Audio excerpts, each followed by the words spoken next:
Russia Bharat সম্পর্ক স্থিরভাবে ও আত্মবিশ্বাসের সঙ্গে এগিয়ে চলছে। এই প্রক্রিয়াকে বাধাগ্রস্ত করার চেষ্টা অনিবার্যভাবে ব্যর্থ হবে, স্পষ্টভাবে জানিয়ে দিয়েছে রাশিয়ার পররাষ্ট্র মন্ত্রণালয়। ভারত ও রাশিয়ার দীর্ঘদিনের বন্ধুত্ব ও কৌশলগত অংশীদারিত্ব আবারও সামনে এসেছে। এই সম্পর্ককে গ্রস্ত করার যে কোনো প্রচেষ্টা ব্যর্থ হবে।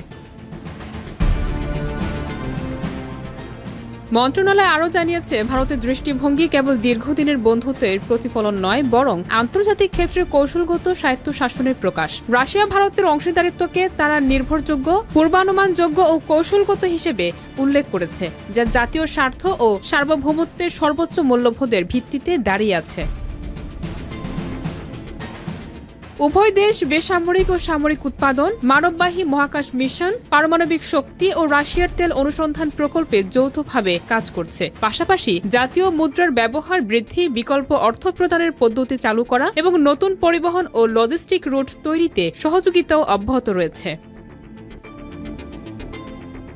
এই মন্তব্য এমন সময় এসেছে যখন যুক্তরাষ্ট্র G7 দেশগুলোকে আহ্বান জানিয়েছে ভারতসহ অন্যান্য দেশের উপর শুল্ক আরোপ করার জন্য। ২৭ আগস্ট থেকে ট্রাম্প প্রশাসন ভারতের আমদানি পণ্য অতিরিক্ত ২৫% শুল্ক কার্যকর করেছে, ফলে মোট শুল্ক দাঁড়িয়েছে ৫০%। এর ফলে দীর্ঘদিনের মিত্রদেশ যুক্তরাষ্ট্র ও ভারতের সম্পর্ক কিছুটা তিক্ত হওয়ার পরিস্থিতি তৈরি হয়েছে।